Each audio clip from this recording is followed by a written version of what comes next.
Working in traffic safety for so long, and knowing that, with the pandemic happening, you just automatically think that with everyone sheltering in place, that our roadways safe, that's going to be the one silver lining that happens across the nation.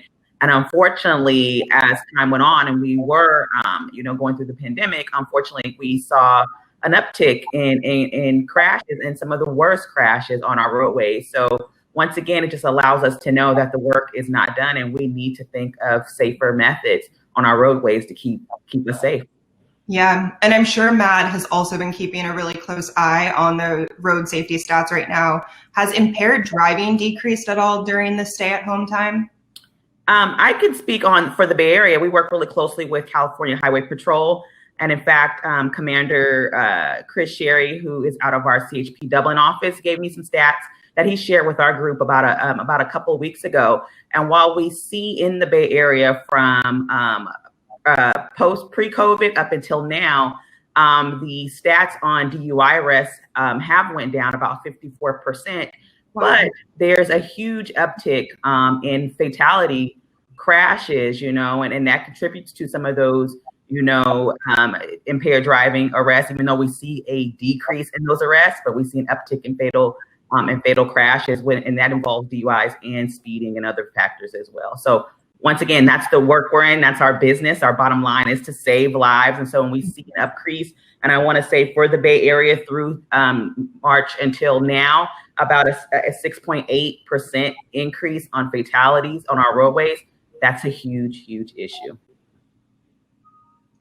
And as far as Arizona goes, the Arizona Department of Transportation is incredible when it keeps statistics. I mean, down to the time of day when things happen. It's amazing. We haven't had any updated incredible stats yet, but I can tell you first and foremost that our advocates, the boots are on the ground. They're still working from home, but we're seeing still a lot of, like Natasha mentioned, we've seen a lot of fatalities, unfortunately. In fact, I just turned on the news the other day and saw an impaired driver in the Scottsdale area had rear-ended somebody, actually 5 individuals in a golf cart. And we've seen fatalities still coming. We've seen injuries still coming, and we still turn on the news and see that there's still DUIs happening. So it is something that no matter what, and as Natasha alluded to earlier, no matter what,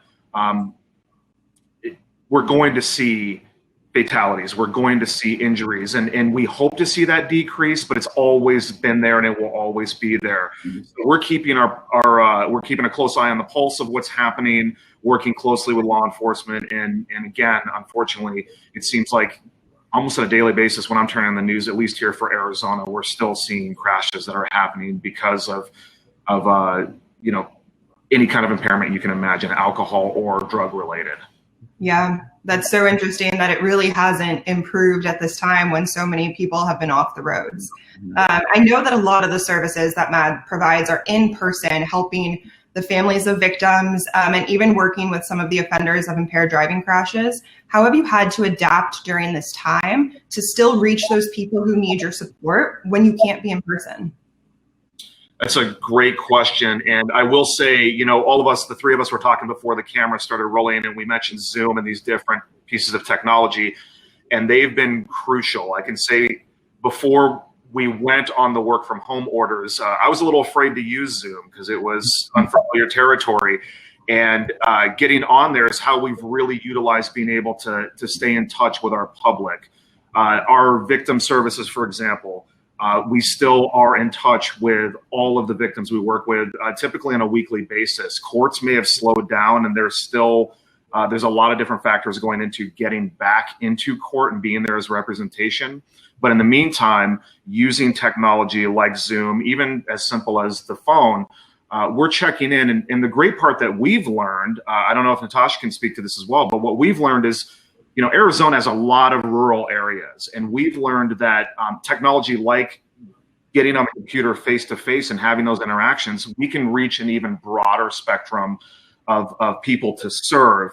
So it's been really a lifesaver. And then in our programs and educational pieces, we've just had to switch to a lot of virtual pieces of just working with schools on our curriculum, working on different areas to get it out there, even if it's by an email or, again, going to these technologies of Zoom, that's really, really been a saving grace for us because we can do it right out of our homes or do it anywhere that we need to. Yeah, it's amazing that in some way you've even been able to reach more people who might live in more remote areas because of technology during this time. Well, to throw in there, and I know Natasha's going to jump in, but to throw in there, when you mention that serving more people, even for Arizona, we hold support groups and we can hold them on a more frequent basis. And we've had our biggest turnouts ever for support groups, and people are really embracing that. We were worried about that because some people are really afraid of technology, but when they got on and saw it, they've really embraced it too. And it's something that we're going to continue going forward no matter what. It's been really fantastic for us. And I couldn't agree more with what Jason has stated. You know, when COVID happened and shelter in place was enacted, we kind of just were in a frenzy. And how, because a lot of our events, a lot of our services that we provide, especially for families and victims who have been impacted by impaired drivers, is done in person. And so we had to kind of shift gears.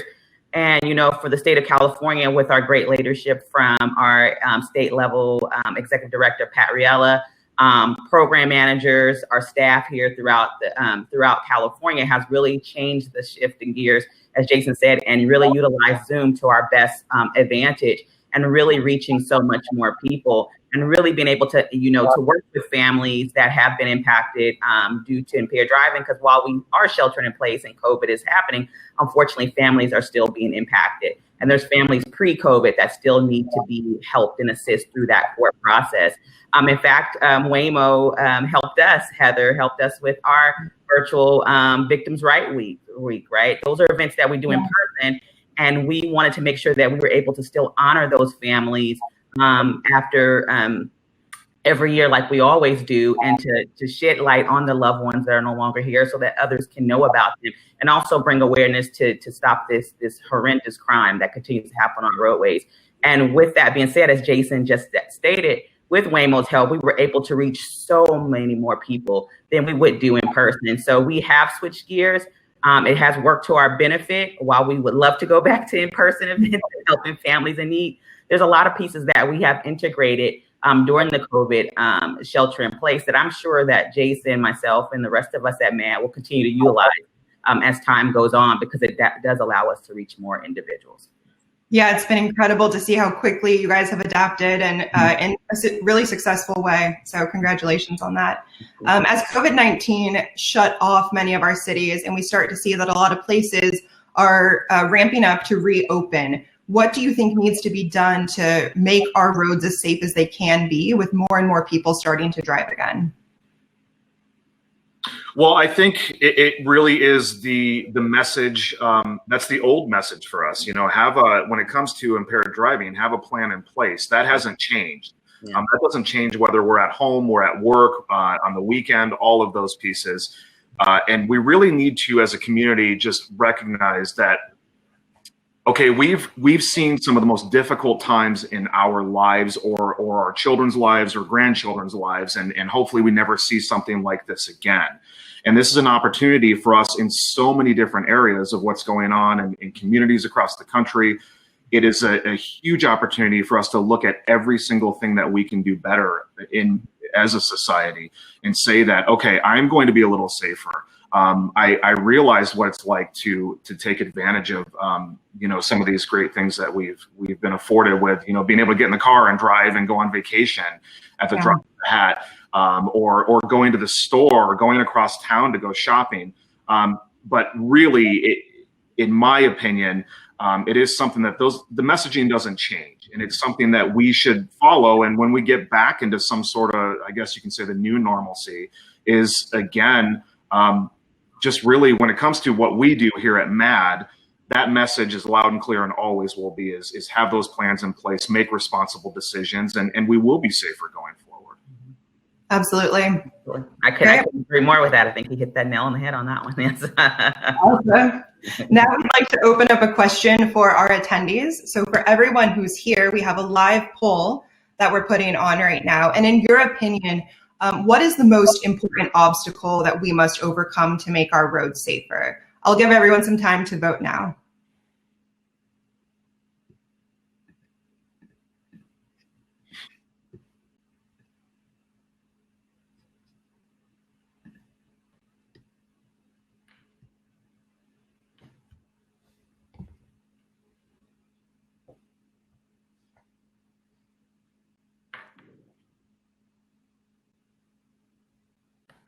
I still see a few votes coming in, so I'll wrap it up in a couple seconds.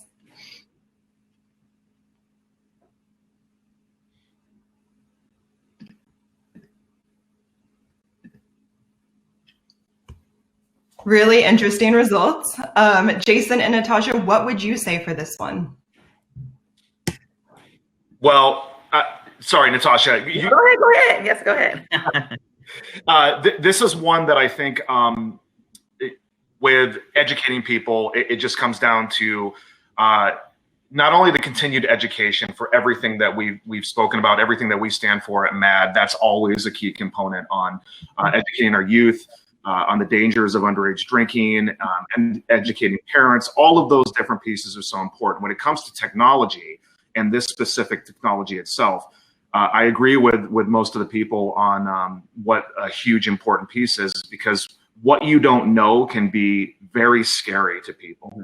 It can cause a lot of fear and a lot of anxiety and a lot of really negative thoughts of, well, I'm never going to try that, and this should never be a part of our society. So I think with educating people on it is an incredible technology and learning more about it, just like everything else that we talk about, that we educate people on and give those statistics and all of those things. It's very, very important, I think, for people to take the time to educate themselves, to look at the programs.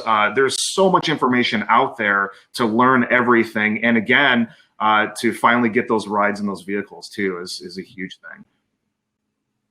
Yeah, I couldn't agree more. Education is the art of persuasion, right? When you give people the opportunity to dispute myths or fears with real sensible statistics, which people can understand, factual information, and then kind of bring it home and why this technology is important, I think wraps it all up. And so I think education, by far, I would have chosen education as well as that first key piece, because in anything that we do, even with MADD's existence, really educating the community on the dangers of impaired driving has given us the space to be able to be the leaders in that. And so I think Waymo does a great job with this Let's Talk the Driving campaign, because I think it really comes down to the education and really changing perceptions with real factual information and having people understand that this is something that is needed so that we can keep our roadways safe and save lives, right? Because, you know, that's the bottom line. These are things that we cannot replace, and that's saving lives. So education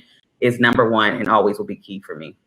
And couldn't agree more about the importance of education there. And for those of you who don't know, Mothers Against Drunk Driving joined Waymo's public education campaign, Let's Talk Self-Driving, back in 2017. So we've been working together now for several years on educating the public about the need for safer roads, some of those horrifying statistics that we haven't seen change, and our shared belief that fully self-driving technology does have the potential to help save some of the lives that are currently lost in traffic crashes.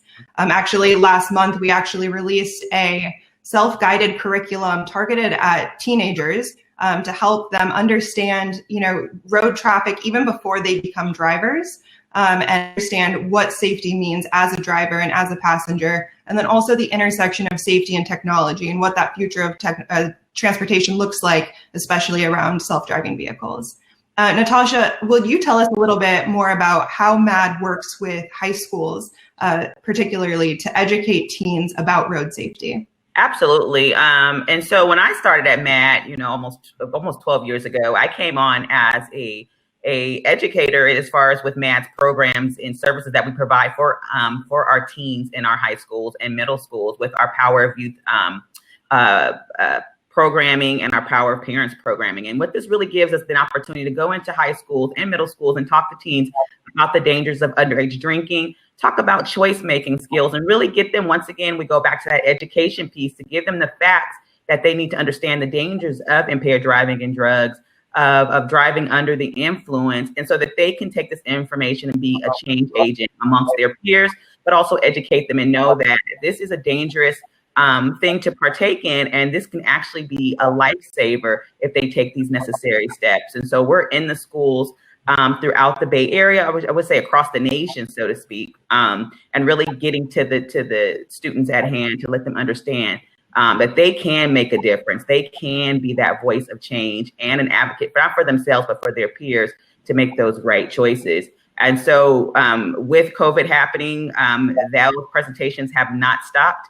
Our team here in California has done a tremendous job in really reaching out to schools via Zoom, as we talked about earlier, right? And really educating them still, because once again, while COVID is happening, we still need to get to the heart of the dangers of impaired driving, especially when it comes to our young, and I know it's cliche as it may sound, our future. Awesome. Jason, was there anything you wanted to add on that front? I know you guys do a lot of similar things with high schools in Arizona. Didn't know if you wanted to add anything there. Yeah, she pegged it. Same thing, getting into the schools right now virtually. Of course, we love the face-to-face interactions. And I think what's really important to point out as well is we have an incredible group of victims that unfortunately were subjected to horrors, and there's so many stories out there with there being close to 10,000 deaths every year. And there are so many speakers that are incredible that share their story with the high schoolers and middle schoolers and at times that we work with, which is absolutely crucial for them to see somebody from their community that has actually gone through something horrific. And so it brings up that point of, wow, this can happen. It's just not another statistic, because we can sit here and say statistics every day. I can say that 10,000 number, and people think, wow, that's a lot, and that's unfortunate. But when you see those faces, that's been really incredible. And we have some other programs that Matt has worked on with one called Start Making a Right Turn, which is for juvenile kiddos that get in trouble for the first time, whether it's with smoking marijuana or drinking alcohol at an underage level. And it's a program where we go and teach them about the same things, of the dangers of all of these pieces, and kind of, you don't want to go down that pathway in life. So there's a lot of programs that MADD offer, because like Natasha said, they are our future. And when you look at statistics early on of when kids try alcohol for the first time, it is very scary to see their propensity of becoming alcoholics and all those other pieces. So it's so important with not only this, but with Waymo's, I've gone through that program of the new self-guided tour, and it's awesome. Not just because I'm on there and a question on there, Natasha, but it is an awesome program that just, I don't think we can get enough education out of there. And it's done in a way that is incredibly fun, I guess you could say, and it's not one of those tedious things of, oh, I have to do this, but a lot of different programs for MADD, a lot of different programs for Waymo that we're all really proud to be a part of. Amazing. And we're so appreciative of MADD and bringing those stories to light so people really can understand the impact of their choices when they're behind the wheel. One of those stories is featured in that self-guided curriculum. It's free to use, and it's available on the website. We've seen people all across the country tap into it, so it's awesome. And if anyone wants to check it out, just visit letstalkselfdriving.com. And now we're getting close to time, so I'll ask one more question. Both of you have been personally exposed to self-driving technology for a lot longer than probably most of the folks on this call. Could you tell us about your first experience riding in a self-driving car, and then maybe how that's evolved over the years? Because I know you've been in many different versions. So it would just be great for everyone on here to hear what it was like. Jason, you want to? Sure. My first ride was about 4 years ago. And I will say I was like a lot of the public, with a lot of fear, a lot of uncertainty, a lot of how does this work? I will tell you, when I first got into the vehicle, there was a lot of initial holding on to something like, is this going to be my last ride in a vehicle? And it was incredible. It was absolutely incredible. I was blown away by the technology and how many different sensors there are on the vehicle, how many different decisions it makes every second. It was an absolutely incredible experience. A little fear to begin with, but right after that, I was just so blown away by it. And then mentioning, Heather, you'd mentioned over the years and seeing different versions. The latest was going out to California and riding with Natasha, actually, and seeing the updates and just how much it's come just in that short period of time was incredible. And I will tell people, actually, the last time I rode was with my son and his best friend. Both were 12 years old, and getting to sit back and watch people, especially at their age, because they were doing a report on it for school, watching them and the amazement. And and more importantly, feeling that safe to have my own children in the car, to go through that drive and through all those different obstacles, it really made me a believer in the technology. Just in the past few years has been so incredible, to the point of where I would tell everybody they need to learn about this. They need to experience it. And it is, again, there's no bigger endorsement from me than saying I had my own children in the car. So kudos to Waymo for sure. Amazing. We're so glad that he was able to take a ride. And I know that it's, Jason's in Arizona and Natasha's in Northern California, so you might have had some different experiences. But Natasha, when was your first ride? I would say about 4+ years ago as well. And being in this line of business, we always talk about the problem of impaired driving. And so as any normal person in the general public, when this was first introduced to me, we were pretty skeptical, right? But I'm always wanting to look for a solution to this problem, right? To save lives. And so when I got the opportunity to work with Waymo, I really wanted to take the perspective of how can we take this amazing solution to our problem, and how can we educate the community on it? And so I always looked at it from the side of being someone in the general public and having me being persuaded that this is the real deal, right? And so along with Jason, it's all about perception and what we are designed to think, when it comes to just traditional traffic safety measures that we've just been doing all of our lives. And so I was very skeptical at first, right? And so I would say fearful of what I did not know. But as with education, along with the rides, and on that last ride Jason and I took, really gave me an understanding and a level of safetyness to know that, this is something that we definitely need on our roadways. Because once again, we look at the shelter in place right now, and our roadways are pretty much empty. People are still dying. And so at some point, how do we save others from this horrific, human error that continues to happen on our roadways? And so I think that you guys are onto something, and it really is a pleasure to work with an organization that definitely can be a solution to our problem. Yeah, that's so great.